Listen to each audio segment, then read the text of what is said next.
سب سے پہلے بٹلر اندر آیا کیونکہ وہ کچھ حیران سا ہوا مگر پھر بھی اس نے خود پر قابو رکھا۔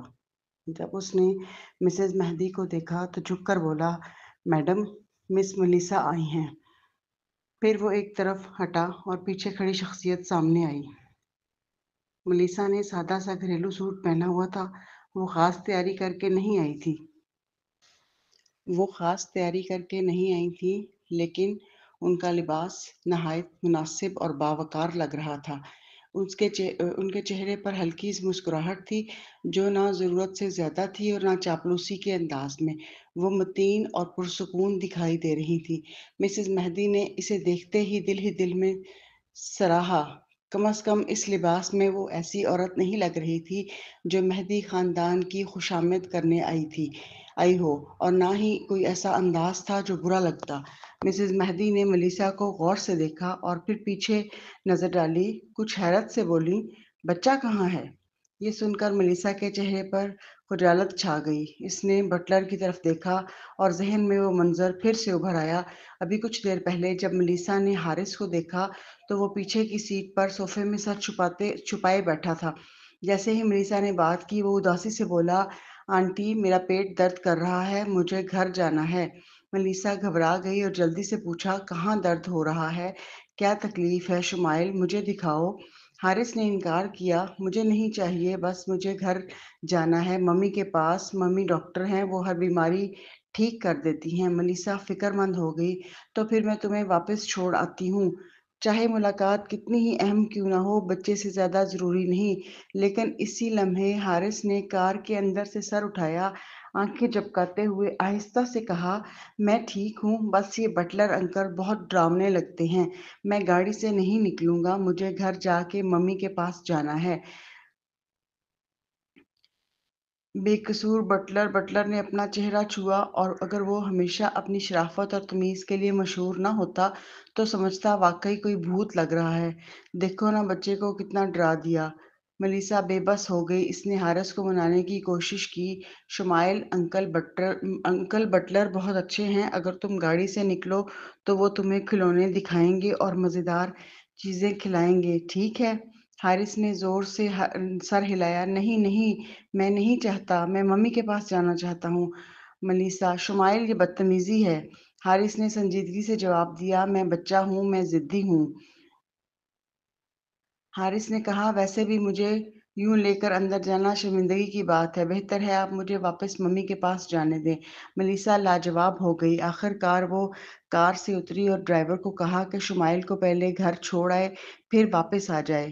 مسز مہدی کے سوال کے جواب میں ملیسا نے وضاحت دی، بچہ اپنی ماں کے ساتھ بہت چمٹا رہتا ہے، ماں کو نہ دیکھ کر ضد کرنے لگتا ہے، میں نے ڈرائیور کو کہا ہے کہ پہلے واپس چھوڑ آئے۔ آپ کیسی ہیں آج کل مسز مہدی؟ ماں کو ڈھونڈ رہی ہے؟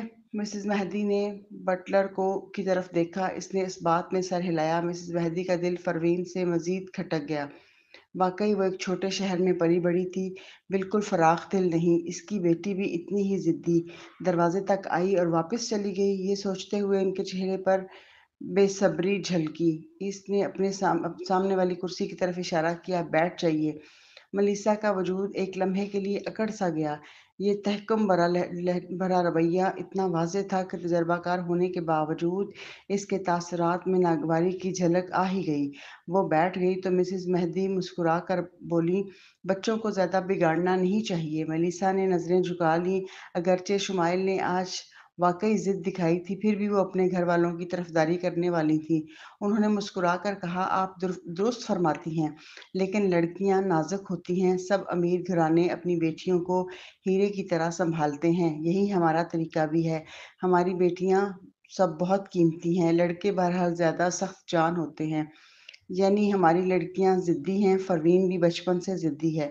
ملیسا چاہتی تھی کہ زیادہ جھکنے کے بجائے یہ جتائے کہ پروین کو پاشا خاندان نے ہمیشہ لاڈ پیار سے پالا ہے۔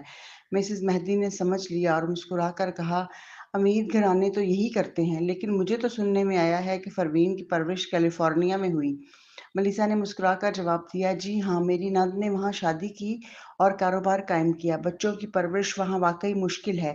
پروین کی نرم و نازک جلد تو اسی کی مرہون منت ہے۔ اس کی انگلیاں آپ نے دیکھی نہیں، بالکل छिले हुए प्याज की तरह सफ़ेद और नर्मल, बगैर किसी शिकन के। मिसेज़ मेहदी मुस्कुराईं मगर खामोश रहीं। आंटी लिया बोलीं, "ये इसलिए है कि आपने बहुत ज़्यादा नाज़ुक परवरिश की। हमारे घर के लड़के तो सब सख्त माहौल में पलते हैं। सिर्फ़ एक ही बच्चा है जो ज़रा मुख्तलिफ है और वो हमारा छोटा मास्टर है। सर साहब ने इसे खुद पाला है बचपन से।" आंटी लिया ने मुस्कुरा कर कहा। सर ने छोटे मास्टर को खुद दूध पिलाया, डायपर तक बदले। आम घर में भी ऐसा बाप हो तो कमाल समझा जाता है। फिर हमारा सर तो वैसे ही अपने बेटे को सबसे ज़्यादा अजीज रखता है। कभी 3 दिन से ज़्यादा दूर नहीं रहे और खुद पढ़ाया लिखाया। हमने कहा भी कि बच्चे के लिए माँ ढूंढ लेते हैं, मगर सर साहब ने मना कर दिया।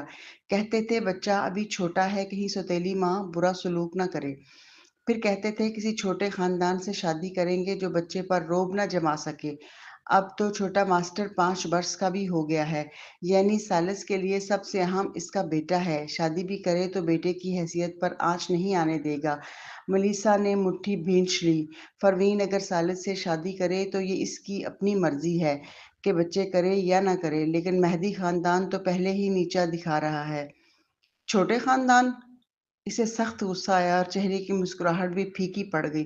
मिसेस मेहदी ने डांटा, आंटी लिया ये क्या बकवास है? पाशा कोई छोटा खानदान नहीं। आंटी लिया ने फौरन होंठों पर हाथ रखा और माजरत चाही। मिस मनीषा, बुरा ना माने, मेरे मुंह से बिला सोचे समझे निकल गया। मेरा ये मतलब नहीं था। पाशा खानदान तो मशहूर है। आपकी केयर फ्री पिल्स बहुत नामवर हैं। हमारे घर में भी कुछ रखी हैं इमरजेंसी के लिए। मेलिसा ने सख्ती से मुट्ठी बंद कर ली, लेकिन ये भी जानती थी कि चाहे शादी ना हो, झगड़ा नहीं किया जा सकता। आखिर पाशा खानदान मेहदी का मुकाबला नहीं कर सकता। लेकिन दिल ही दिल में उसने फैसला कर लिया कि वो परवीन को समझाएगी कि ये रिश्ता ख़त्म कर दे। ऐसे खानदान में शादी नहीं हो सकती। इसी दौरान एक साफ और प्यारी आवाज़ सुनाई दी, परदादी, क्या मेरी छोटी बहन आई है? और एक नन्हा सा वजूद दौड़ता हुआ अंदर दाखिल हुआ। मेलिसा ने लाशऊरी तौर पर इधर देखा, लेकिन जैसे ही इसने सर उठाया तो अचानक जम सी गई। वो हैरत से दौड़ते हुए बच्चे को घूरने लगी और हिचकी लेकर रह गई। शुमाइल ने भी दौड़ते हुए उसे देख लिया। नन्ही परी फौरन रुक गई और उसकी बड़ी बड़ी आंखों में हैरत की चमक उभरी। हैरान और परेशान मेलिसा के मुंह से निकला, "श्श", मगर इससे पहले कि वो कह पाती, "शुमाइल, तुम वापस आ गई हो।" नन्ही बच्ची ने खुशी से आवाज लगाई, "ओह हेलो ग्रैंड आंट।" वो मेलिसा की बात काट कर सीधी इसकी गोद में आ बैठी। मेलिसा को समझ ही नहीं आ रहा था कि शुमाइल मेहदी के विला में यूं आजादाना कैसे आ जा सकती है। मजीद ये कि वो तो अंदरूनी हिस्से से आ रही थी। क्या उसे अभी पाशा हाउस वापस जाने के लिए गाड़ी में नहीं होना चाहिए था? जबकि वो सदमे में बैठी थी, मिसेस मेहदी ने भवें चढ़ाकर पूछा, ग्रैंड आंट हारिस, क्या तुम दोनों एक दूसरे को जानते हो? शुमाइल ने फौरन सर हिलाया। जी हाँ, ग्रेट ग्रैंड माँ, ये मेरी ग्रैंड आंट हैं और ग्रैंड आंट ये मेरी ग्रेट ग्रैंड माँ हैं। मलीसा के दिमाग में मजीद सवालिया निशान भर गए। इसने अचानक मिसेस मेहदी की तरफ मुड़कर पूछा, आपने अभी इस बच्चे को क्या कहा? हारिस? क्या हारिस? इससे पहले कि मिसेस मेहदी कुछ वजाहत करती, शुमाइल ने कहा, क्या आपको याद नहीं मैं कौन हूँ ग्रैंड आंट? मैं हारिस मेहदी हूँ, मेरे वालिद सालिस मेहदी हैं। फिर उसने मिसेस मेहदी की तरफ देखा और कहा, क्या ये वो मेहमान हैं जिनके बारे में आप बात कर रही थी ग्रेट ग्रैंड माँ? मैं इनके घर जा चुका हूँ, डैडी मुझे पहले ही वहाँ ले गए थे। जी हाँ, शुमाइल की मासूम और नरम आवाज़ ने मेलिसा को अंदर तक हिला कर रख दिया। ये बच्ची कैसी उल्टी-सीधी बातें कर रही है। हारिस मेहदी? क्या बकवास। नहीं, 1 मिनट मेहदी और ग्रेट ग्रैंडमाँ मेरे वालिद सालिस मेहदी हैं। मेलिसा ने शुमाइल को, जो उसकी गोद में बैठी थी, बेयकीनी से घूरा और हिचकिचाते हुए पूछा, तुम्हारे वालिद सालिस मेहदी हैं? क्या सालिस ही परवीन के बच्चों का बाप था? शुमाइल ने पलकें झपक कर कहा, जी हाँ, मेरे वालिद सालिस मेहदी हैं और मैं उनका बेटा हूँ। इसने जानबूझकर बेटा पर जोर दिया। फिर उसने पूछा, मेरी बहन कहाँ है? क्या वो नहीं आई? اگر حارث آ گیا ہوتا تو وہ لازماً فرار ہونے کا کوئی نہ کوئی طریقہ ڈھونڈ لیتا۔ وہ کبھی بھی وہاں پر نہیں رکتا۔ شمائل اپنے بڑے بھائی کو اچھی طرح جانتی تھی، اس لیے اس کی باتوں میں کوئی جھول نہیں تھا۔ ملیسا بالکل شوق میں تھی، ان کے دماغ نے جیسے کام کرنا چھوڑ دیا تھا، مگر مسز مہدی کو یہ نزدیکی اور اپنائیت اچھی نہیں لگی۔ اس نے شمائل کو ہاتھ ہلایا اور کہا، حارث میرے پاس آؤ، گریٹ گرینڈ ماں کے پاس۔ شمائل نے فوراً سر ہلایا اور بھاگتی ہوئی مسز مہدی کے پاس جا بیٹھی۔ اسے اپنے پاس بٹھانے کے بعد مسز مہدی نے ملیسا کی طرف دیکھا اور مصنوعی مسکراہٹ کے ساتھ کہا، تو ثالث آپ کے گھر کا پہلے ہی دورہ کر چکا ہے۔ ملیسا سوچ رہی تھی کہ وہ کب ان کے گھر آیا تھا، مگر جب اس نے ابھی حارث کی بات یاد کی، پھر دوبارہ اس نے شمائل کو دیکھا جو مسز مہدی کے پاس فرمانبرداری سے بیٹھی تھی۔ سامنے والی بچی زیادہ پروین والی شمائل لگ رہی تھی، جبکہ وہ شمائل جو حالیہ دنوں میں خاموش اور سنجیدہ رہتی تھی وہی تو زیادہ مہدی کے ننھے مسٹر جیسی لگتی تھی۔ کیا یہ ممکن ہے کہ اچانک سب کچھ ان کے دماغ میں جڑ گیا؟ مسز مہدی نے مسکرا کر کہا، حارث رشتوں کے حوالے سے اتنا بے پرواہ نہیں ہونا چاہیے تمہیں انہیں مسز پاشا کہنا چاہیے۔ شمائل نے پلکیں جھپکیں، لیکن ڈیڈی نے کہا تھا کہ انہیں گرینڈ آنٹ کہوں۔ چالاک شمائل نے کب یہ راز پکڑ لیا تھا کہ جیسے ہی وہ اپنے والد کا نام لیتی ہے، اس گھر کے سب لوگ دبک جاتے ہیں۔ یقیناً مسز مہدی نے بھی اب مزید کچھ نہیں کہا۔ اس نے ملیسا کی طرف دیکھا اور مسکرا کر کہا، دیکھیں ذرا اس بچے کو، کتنا معصوم ہے کہ رشتوں کی پہچان ہی نہیں کر پاتا۔ خیر یہ کوئی بڑی بات نہیں اگر وہ آپ کو گرینڈ آنٹ کہہ دیتا ہے۔ مسز مہدی نے شمائل کے رویے سے فوراً سمجھ لیا کہ ثالث نے سب کچھ پہلے ہی طے کر لیا ہے۔ جب روکنے کا کوئی طریقہ ہی نہیں رہا تو اس نے دل ہی دل میں ایک لمبی سانس بھری۔ اب کچھ باتیں واضح کرنا ضروری تھیں، اس لیے انہوں نے مسکراتے ہوئے کہا، مسز پاشا، میں نے آپ کو بلایا ہے کیونکہ کچھ بات کرنی ہے۔ میرا خیال ہے آپ جانتی ہوں گی کہ مس کاظم اور ثالث ایک دوسرے سے مل رہے ہیں۔ آپ کی کیا رائے ہے؟ اور یہ بھی کہ ہمارا خاندان حارث سے بہت امیدیں رکھتا ہے۔ پاشا کو اعتراض تو نہیں ہوگا اگر وہ اپنی سگی ماں کے قریب ہو جائے؟ حالانکہ انہیں معلوم ہی نہیں تھا کہ حارث کی اصل ماں کون ہے، مگر وہ اسے ڈھونڈ ہی لیں گے۔ مسز مہدی کے نزدیک خون کے رشتے سے سب سے بڑھ کر تھے۔ ملیسا اب اپنے صدمے سے نکل چکی تھی۔ اپنی عمر اور تجربے کے باعث اس نے لمحوں میں سب سمجھ لیا۔ اب اسے پتا تھا کہ پروین اور ثالث کے درمیان رشتہ ہے، لیکن مسز مہدی کو اس راز کا علم نہیں تھا کہ حارث کی اصل ماں پروین ہے۔ ملیسا کھانسی اور پوچھا، مسز مہدی، کیا آپ جانتی ہیں حارث کی ماں کہاں ہے؟ مسز مہدی نے فوراً اپنی ہی سمجھ کے مطابق جواب دیا، جی بالکل۔ مسز مہدی نے فخر سے کہا، کہتے ہیں ماں اور بچے کے درمیان ایک خاص رشتہ ہوتا ہے۔ آپ خود بھی ماں ہیں، اس لیے بخوبی جانتی ہوں گی اگر ثالث اور اس کے درمیان کچھ غلط فہمیاں ہیں، لیکن بچے کے لیے ثالث اسے ضرور معاف کرے گا۔ پھر اس نے ملیسا کی طرف دیکھ کر دباؤ ڈالنے کے انداز میں کہا، ظاہر ہے مس کاظم کو اعتراض نہ ہو تو یہ مسئلہ نہیں ہے۔ ملیسا کے ہونٹوں کے کنارے پھڑکے، اسے ہنسی روکنا مشکل ہو رہا تھا۔ اس نے پوچھا، آپ اس کی اصل ماں کے بارے میں کیا سوچتی ہیں؟ مسز مہدی اب باروب لہجے میں بولی، مجھے فرق نہیں پڑتا وہ کون ہے، صرف اتنا کافی ہے کہ اس نے اتنے شاندار وارث کو جنم دیا۔ ان کی آواز میں ایک سچی عقیدت جھلک رہی تھی۔ ملیسا نے شمائل کی طرف دیکھا اور مسکرا دی۔ اچانک اسے لگا شاید پروین کا مہدی ہاؤس میں آنا جانا اتنا برا بھی نہیں ہوگا۔ اس کی مسکراہٹ پر مسز مہدی حیران رہ گئیں۔ آپ کس بات پر ہنس رہی ہیں مسز پاشا؟ ملیسا نے نظریں جھکا لیں اور جلدی سے اپنی مسکراہٹ دبا لی۔ میں تو بس ہنس پڑی تھی، بس اتنی سی بات ہے، یہ مہدی کے ذاتی معاملات ہیں، مجھے اس بارے میں پوچھنا ہی نہیں چاہیے۔ مسز مہدی نے بھویں سکیڑ لیں، ہمارے ذاتی معاملات؟ یہ اب صرف ہمارے ذاتی معاملات نہیں رہے، ہے نا؟ کیا مس کاظم اور ثالث اس وقت رشتے میں نہیں ہیں؟ ملیسا نے تعجب ظاہر کرتے ہوئے کہا، کیا یہ دونوں نوجوان ڈیٹنگ کر رہے ہیں؟ مجھے تو بالکل نہیں معلوم۔ وہ نہیں جانتی تھی کہ پروین کے کیا ارادے ہیں، اس لیے کسی بھی طرح کی درخواست پر راضی ہونا ممکن نہیں تھا۔ مسز مہدی حیران ہوئی، یہ کیا معاملہ ہے؟ ملیسا تو اب اتنی محتاط سی نہیں رہی۔ اچانک کیا واقعی ایسا ہی تھا جب ثالث نے کہا تھا، کیا پروین مہر کاظم کو اس میں دلچسپی نہیں؟ یہ تو ممکن ہی نہیں تھا۔ ये तो मुमकिन ही नहीं था, है ना? आखिर कौन-सी लड़की सालस मेहदी जैसे शख्स की कशिश को ठुकरा सकती है? लेकिन चूँकि मेलिसा ने ये बात कह दी थी कि वो इस मौज़ू को मज़ीद आगे नहीं बढ़ा सकेंगी, इसने बात बदल दी और मेलिसा को खाने पर रुकने की दावत दी। लेकिन मेलिसा ने माज़रत कर ली और खाने से पहले ही पाशा के घर वापस आ गईं। जैसे ही वो अहाते में दाखिल हुईं, उन्होंने देखा कि परवीन, जो आम तौर पर सोती रहती है, इस वक़्त इनको देख रही थी। उसकी भवें सिकुड़ी हुई थीं। उसने सोचा, मैंने हारिस से सुना कि आप मेहदी के पास गई थीं। हारिस? तो इनके घर का बच्चा वाक़ई मेहदी का छोटा साहबज़ादा ही था। ये खबर सुनकर मेलिसा इतनी शशदर रह गईं कि गाड़ी से उतरते ही टाँगें लड़खड़ा गईं। इसने परवीन का बाजू पकड़ा, इसका हाथ थामा और घबरा कर पूछा, परवीन, शुमाइल और हारिस, क्या वो जुड़वाँ हैं? परवीन ने सादगी से जवाब दिया, जी। मेलिसा ने निगलते हुए फिर भी हिचकिचाहट से पूछा, और सालिस इनके वो इनके वालिद हैं। परवीन के लहजे में यकीन था। माज़ी में वो इसलिए यकीन रखती थी क्योंकि सालिस ने लाज़िमन हारिस के साथ अपना डीएनए टेस्ट करवा लिया था। अब इसके लिए सालिस का डीएनए दोनों जुड़वां बच्चों के साथ लिली ने मुआयना किया था और वो वाक़ई इनके वालिद थे। इसे अभी तक लिली की कही बात याद थी जैसे इसे अभी तक लैला की कही बात याद थी। वैसे जब मैंने डीएनए टेस्ट किया तो मैंने वालिद के आईक्यू जीन्स भी चेक किए।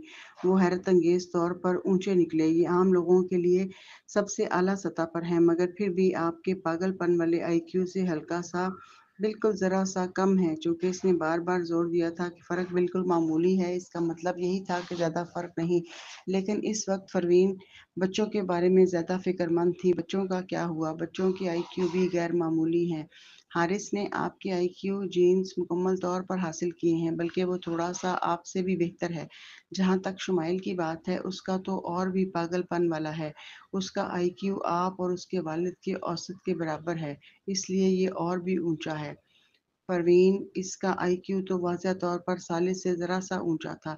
हारिस लड़का था, इसलिए उसने मुकम्मल तौर पर उसका आईक्यू विरासत में लिया था।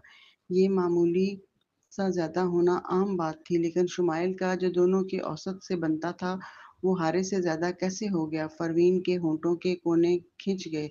तुम ज़रूर गलती कर रही हो। लैला ने इंतहाई संजीदगी से जवाब दिया, बरह करम मेरी पेशा वाराना सलाहियत पर शक न करें आंटी, मैंने ज़ाती तौर पर आपके डीएनए पर सब टेस्ट किए हैं। परवीन फ़ोन बंद करने से पहले उसने ख़ास तौर पर कहा, बरह करम तमाम डाटा डिलीट कर दो। कोई मसला नहीं। मनीषा परवीन को देखती रह गई, हैरत के मारे। नाकाबिले हुसूल सालिस तो न्यूयॉर्क की हर लड़की का ख्वाब था। जब उसकी बेटी ज़रताशा ने बचपन में एक पार्टी में उससे मुलाकात की थी, तो वापस आकर उसने कहा था, वो सबसे खूबसूरत लड़का है जिसे मैंने कभी देखा, और उसमें एक ख़ास शराफ़त का तासुर भी है। तब मेलिसा ने फ़ौरन उसे तनबीह की थी, चाहे ऐसा ही क्यों ना हो, तुम्हें उसके लिए दिल में कोई जज़्बात नहीं रखने चाहिए। ऐसे लोग काबू में नहीं आते। ज़रताशा ने तब ही समझ लिया था कि कुछ लोग तो पैदाइशी तौर पर खुदा के चहीते होते हैं, लेकिन उनकी परवीन ने उस नाकाबिले हुसूल आदमी को काबू कर लिया था। हैरतज़दा मनीषा ने पूछा, क्या तुम दोनों वाकई शादी करने जा रहे हो? अगरचे मिसेस मेहदी पाशा को हकीर समझती थी, बल्कि वो तो उनके खिलाफ कीना रखती थी क्योंकि ज़ुमुर्द ने कभी उनके बेटे का दिल तोड़ दिया था। लेकिन थोड़ी देर पहले की गुफ्तगू के बाद मलीसा को अब यकीन हो गया था। जैसे ही मिसेस मेहदी को ये मालूम हुआ कि परवीन हारिस की सगी माँ है और वो एक इजाफी शुमाइल को भी मेहदी के पास ला सकती है, मिसेस मेहदी परवीन को यकीनन मेहदी की सबसे मुअज़्ज़ज़ मेहमान के तौर पर मानेगी। परवीन ने जमाई ली और जवाब दिया, नहीं, हम नहीं। फिर संजीदगी से कहा, मैंने कभी इस बारे में सोचा ही नहीं। मलीसा ने सर हिलाया। अगले लम्हे उसने देखा कि परवीन ने अपना मोबाइल उठाया और कॉल मिलाई। दूसरी तरफ से फ़ोन फ़ौरन उठा लिया गया। हेलो मिस परवीन, क्या आप मुझे इस वक्त इसलिए कॉल कर रही हैं क्योंकि आप मुझे याद कर रही हैं? परवीन ने कहा, अपने घर वालों को काबू में रखो। परवीन ने सर्द लहजे में कहा, इनसे कहो पाशा को तंग मत करें। सालिस फौरन समझ गया, क्या ये दादी थी? हाँ, परवीन ने आहिस्तगी से जवाब दिया। उन्होंने मेरी ममानी को बुलाकर शादी की बातचीत की। मिसेस सालिस मिस्टर सालिस, परवीन ने कहा, क्या हम पहले ये तय नहीं कर चुके कि शादी पर यकीन नहीं रखते? मलीसा کیا پروین عام طور پر مسٹر ثالث سے ایسے ہی بات کرتی ہے؟ اس کے لہجے میں تحقیر بھری ہوئی تھی۔ مسٹر ثالث تو ضرور ناراض ہو جائیں گے، ہے نا؟ لیکن اس کے خیالات دوڑ ہی رہے تھے کہ فون کے اس پار سے آواز آئی، یہ میری غلطی ہے۔ میلیسا حیران تھی، کیا یہ وہی مسٹر ثالث تھے؟ ثالث مہدی تھے جو ہمیشہ سب کو اوپر سے نیچے دیکھتے تھے۔ وہ تو کچھ ایسے لگ رہے تھے جیسے پروین کو منانے کی کوشش کر رہے ہوں۔ پروین، جس نے کبھی یہ توقع نہیں کی تھی کہ وہ اپنی غلطی مان لے گا، اس نے ذرا سی بھویں اٹھائیں۔ پہلی بار اسے لگا جیسے وہ زیادہ سختی دکھا رہی ہے۔ ثالث، جو اب اور بھی دکھی لگ رہا تھا، بولا، میں اپنے گھر والوں کو قابو میں رکھوں گا۔ دادی تو بس یہی چاہتی ہیں کہ میرا اپنا گھر بس جائے، لیکن میں جانتا ہوں تم شادی پر یقین نہیں رکھتی، اس لیے میں تم پر زور نہیں ڈالوں گا۔ پروین کچھ دیر خاموش رہی۔ آخر کار اس نے کھانسی کی اور کہا، اصل میں تم کسی اور عورت کے ساتھ بھی رہ سکتے ہو مس پروین۔ ثالث نے سنجیدگی سے ٹوکتے ہوئے کہا، سب سے پہلے تم ہی تھیں جنہوں نے مجھ سے محبت کی، اس لیے اب تم مجھے دور نہیں کر سکتی۔ پروین، میرے قریب آنے کے لیے تم نے ہر طرح کے طریقے استعمال کیے اور میرے بیٹے کے قریب آئیں۔ اب وہ تمہیں ہی اپنی ماں مانتا ہے، اس لیے تم یہ سب یوں چھوڑ کر نہیں جا سکتی۔ کیا تم ایسا کرو گی تو صرف مجھے ہی نہیں بلکہ حارث کو بھی دھوکہ دو گی۔ فکر نہ کرو، اگر تم شادی پر راضی نہ ہو تو میں تم پر زبردستی نہیں کروں گا۔ آخر تم مجھ سے اتنی محبت کرتی ہو، میں تمہیں مایوس نہیں کر سکتا۔ چاہے دادی واقعی بوڑھی ہیں اور چاہتی ہیں کہ میں شادی کروں، کوئی بات نہیں، سب کچھ ٹھیک ہے جب تک تم خوش ہو۔ پروین بہت کچھ کہنا چاہتی تھی کہ وہ ایسا کرنے کی ضرورت نہیں، مگر اگر وہ یوں کہہ دیتی تو وضاحت کے بغیر وہ ایک عیاش سی لگتی۔ اس کے ہونٹوں کے کونے پھر سے کھنچ گئی۔ آخر میں وہ شرمندگی سے فون کاٹ گئی، جیسے اس نے کسی پر زیادتی کر دی ہو۔ فون رکھتے ہی اسے ایک اور کال آئی۔ اس نے اٹھائی تو آئرہ کی آواز آئی، مس کاظم، کیا آپ ابھی فارغ ہیں؟ جی ہاں، میں فارغ ہوں، کیا بات ہے؟ پروین نے پوچھا۔ آئرہ نے کہا، میرے پاس ایک گملے میں پھول ہے جو مرجھا رہا ہے، کیا آپ آ کر اسے دیکھ سکتی ہیں؟ پروین نے سوچا اور جواب دیا، ٹھیک ہے۔ اسی وقت ثالث کو بھی ایک کال آئی۔ مسز عباسی بول رہی تھی، مسٹر ثالث، اگر آپ فارغ ہیں تو براہ کرم حارث کو لے کر آ جائیں۔ پروین فون رکھنے ہی والی تھی کہ آئرہ نے تجویز دی، کیوں نہ تم اپنے بیٹے کو بھی ساتھ لے آؤ؟ پروین نے لمحہ بھر سوچا، پھر سر ہلایا اور کہا، ٹھیک ہے۔ وہ اوپر گئی، حارث کو نیچے لائی اور اس کے ساتھ گاڑی میں بیٹھ گئی۔ اس نے کہا، میں تمہیں اپنی ایک دوست سے ملوانے لے جا رہی ہوں۔ حارث بہت پرجوش سا لگ رہا تھا۔ ٹھیک ہے۔ اگرچہ اب وہ کافی عرصے سے ممی کے ساتھ تھا، لیکن وہ ان کے صرف چند ہی دوستوں کو جانتا تھا۔ حارث جاننا چاہتا تھا کہ اس کی ممی عام طور پر کیا کرتی ہیں، کیونکہ وہ ایک راز ہی لگتی تھی۔ ممی ہمیشہ سوتی رہتی ہیں، پھر بھی اتنی امیر تھیں۔ یہ ممکن ہی نہیں تھا کہ کوئی صرف ایک جینیس ڈاکٹر ہو کر اتنے پیسے کما سکے۔ وہ خوشی خوشی گاڑی میں بیٹھ گیا اور پچھلی سیٹ پر جا بیٹھا۔ جب پروین ڈرائیور کی سیٹ پر بیٹھنے جا رہی تھی تو اس نے ملیسا کی طرف دیکھا جو اب بھی سکتے میں کھڑی تھی۔ پروین نے آہستہ سے کہا، براہ مہربانی یہ بات ابھی راز میں رکھیں آنٹی ملیسا۔ ٹھیک ہے، ملیسا نے جواب دیا۔ پروین کے جانے کے بعد ملیسا آخر کار ڈرائنگ روم میں داخل ہوئی۔ مسز پاشا، جو سارا دن انتظار کرتی رہی تھی، فوراً گھبراہٹ میں آگے بڑھی، اس کا ہاتھ تھاما اور پوچھا، کیسا رہا؟ ملیسا، کیا مسز مہدی نے کچھ کہا؟ ملیسا اب بھی سکتے میں تھی، نہیں، انہوں نے کچھ نہیں کہا۔ مسز پاشا نے سکون کا سانس لیا، یہ اچھا ہے۔ ہائے، مجھے تو بس ڈر تھا کہ کوئی شرط یا مطالبہ نہ رکھ دیں۔ اگر وہ حارث کی حیاتیاتی ماں کو خاندان کا حصہ ماننا چاہیں تو پھر بھی ثالث پروین کا ساتھ دے گا یا اس دوسری عورت کا؟ ملیسا، وہ کچھ لمحے ہچکچائیں، پھر آہستگی سے بولیں، اصل میں یہ سب ایک ہی بات ہے۔ مسز پاشا نے ان کی طرف دیکھا، تم سمجھتی نہیں ہو کیا یہ ایک جیسا نہیں ہے؟ اگر ایسا ہوا تو حارث کی اصل ماں ضرور پروین کے لیے مشکل کھڑی کرے گی، اور پھر اگر حارث بڑا ہو کر پروین سے دل ہی دل میں نفرت کرنے لگے تو یہ سب باتیں پہلے سے طے کرنی ہوں گی۔ دوسروں کے بچوں کا معاملہ ہمیشہ اتنا پیچیدہ ہی ہوتا ہے۔ نیو یارک کے مضافات میں ایک ولا۔ مسز عباسی اور آئرہ خوشی خوشی کھانا تیار کر رہی تھیں۔ آئرہ کا موڈ بہت اچھا تھا۔ وہ عورت جو اب بھی ایک نوجوان لڑکی کی طرح باریک اندام دکھتی تھی، خوشی خوشی کبھی ڈائننگ ٹیبل کی طرف جاتی اور کبھی کچن کی طرف، اور ہلکی ہلکی دھن گنگنا رہی تھیں۔ اسے اس حالت میں دیکھ کر مسز عباسی ہنس پڑی، میڈم، اب تو آپ کے دل کو سکون مل گیا ہوگا، ہے نا؟ آپ نے پہلے ہی پتہ کر لیا کہ مسٹر ثالث کی گرل فرینڈ پاشا سے ہے، دوسری مس کاظم کی صرف بیٹی ہے، جبکہ آپ کی सगी बहन की बेटे वाली है। अगर दोनों का नाम सिर्फ एक जैसा होना सिर्फ इत्तेफाक है और अब आपको फिक्र करने की ज़रूरत नहीं। आयरा ने सर हिला दिया। हाँ, जब तक वो दोनों एक ही शख्स नहीं है सब ठीक है। मुझे तो बस ये डर था कि कहीं मैंने सालिस की गर्लफ्रेंड को इससे ज़्यादा बड़ी हैसियत ना दे दी हो जो उन दोनों के लिए अजीब सा हो जाता। मिसेस अब्बासी हंसी। आज फिश एंड चिप्स खास तौर पर खूबसूरत तली है, बच्चे ज़रूर मज़े से खाएंगे। हाँ, आयरा ने मुस्कुराकर कहा, पता नहीं मिस काज़िम का बेटा कितना बड़ा है और उसकी उम्र हारिस से कितनी फ़र्क रखती है। सोचती हूँ क्या वो दोनों एक दूसरे के साथ अच्छे से रह पाएंगे या नहीं। मिसेस अब्बासी ने मजाक किया, आप बहुत ज़्यादा फ़िक्र करती हैं। तब आयरा को अचानक एहसास हुआ कि वो वाकई ज़रूरत से ज़्यादा सोच रही है। इतने बरसों में बहुत से लोगों ने उनको खुश करने की कोशिश की थी। कुछ लोग तो उसके शौक के मुताबिक बातें करते और आर्किड्स के बारे में जानकारी दिखाते, मगर सब सिर्फ सालिस को खुश करने के लिए थे। सालिस के लिए गैर ज़रूरी मुश्किलात कम करने के लिए इसने सबको रद्द कर दिया था। इसलिए बाहर के लोग हमेशा यही कहते कि वो मुश्किल मिजाज औरत है। सोचने पर पता चला परवीन ही थी जो इन बरसों में उनकी वाहद दोस्त बनी। इसलिए उसने मिसेस अब्बासी को नहीं रोका जब उसने परवीन के साथ सालिस को भी खाने पर बुलाने को कहा। ये उसकी अपनी खुदगर्ज़ ख़्वाहिश थी, लेकिन वो चाहती थी कि उसका बेटा अगर कर सके तो परवीन की मदद करे। आखिरकार एक औरत के लिए अकेले बच्चे पालना आसान नहीं होता। ये उसे अपने माज़ी की याद दिलाता था जब वो खुद सालिस की परवरिश कर रही थी। शायद बहुत अरसे तक अपने जज़्बात को दबा कर रखने की वजह से अब वो अपनी नई दोस्त पर हर तरह की मेहरबानी करना चाहती थी। मज़ीद ये कि पिछले दिन परवीन ने जो कहा, उसने आयरा को अचानक एहसास दिलाया कि वो वाक़ई सालिस को समझती ही नहीं। वो चूँकि सालिस की माँ थीं, तो अगर उस पर बोझ न पड़े तो अपनी दोस्त की मदद करना बिल्कुल ठीक था, है ना? अगर आयरा को ये भी मालूम नहीं था अगरचे आयरा को ये भी मालूम नहीं था कि परवीन को इस किस्म की किसी मदद की ज़रूरत थी। रास्ते में परवीन को सालिस की कार आई। हेलो कहने के बाद सालिस ने पूछा, क्या तुम आज रात फारिग हो? मैं तुम्हें खाने पर ले जाना चाहता हूँ। परवीन ने सामने देखते हुए कहा, मैं फारिग नहीं हूँ। सालिस ने जैसे कोई आवाज़ सुनी फौरन पूछा, तुम्हारा कोई प्रोग्राम है? कौन है जिससे मिलने के लिए तुमने मुझे छोड़ दिया? ये तो किसी मोहब्बत करने वाली का रवैया नहीं है। वो डरता था कि कहीं वो उस्मान से मिलने न जा रही हो।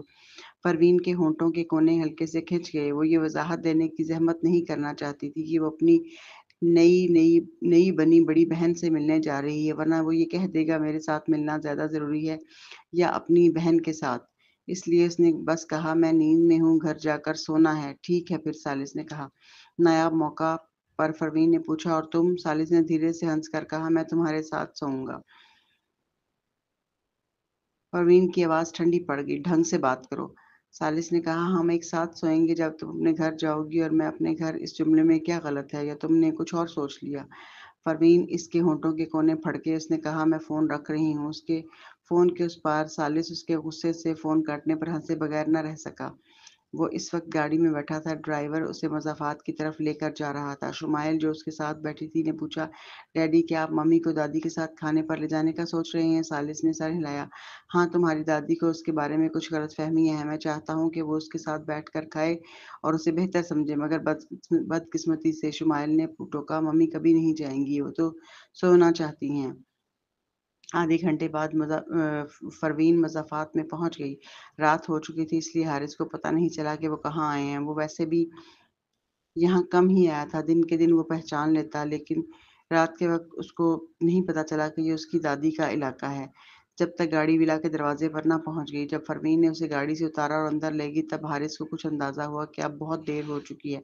मिस काज़िम, आयरा ने खुशी-खुशी उसका इस्तकबाल किया। आज रात आप हमारे साथ खाना खाइएगा। परवीन ने सर हिलाया। फिर उसने छोटे हारिस को, जो उसके पीछे छुपकर कहना चाह रहा था मगर मौका नहीं मिल रहा था, आयरा की तरफ देखा। उसने कहा, ये मेरा बेटा हारिस है। फिर हारिस से कहा, हारिस हेलो करो अपनी आंट को। मिसेस अब्बासी जिन्होंने दोनों को ड्राइंग रूम में पहुंचाया था, दरवाजे पर एक और गाड़ी की आवाज़ सुनकर फौरन बाहर निकली। जब उन्होंने सालिस को शुमाइल के साथ आते देखा तो मुस्कुराकर कहा, आप आ गए मिस्टर सालिस? सालिस ने कोने में खड़ी गाड़ी देखी। चूंकि रोशनी कम थी इसलिए वो पहचान न सका कि किसकी गाड़ी है। इसने बेध्यानी से पूछा, क्या आपके घर में मेहमान हैं? जी हाँ, मिसेस अब्बासी ने वज़ाहत की, ये मैडम की नई बनी सिस्टर हैं। आप भी बिल्कुल ठीक वक़्त पर आ गए हैं, अब आप इनसे मिलिएगा।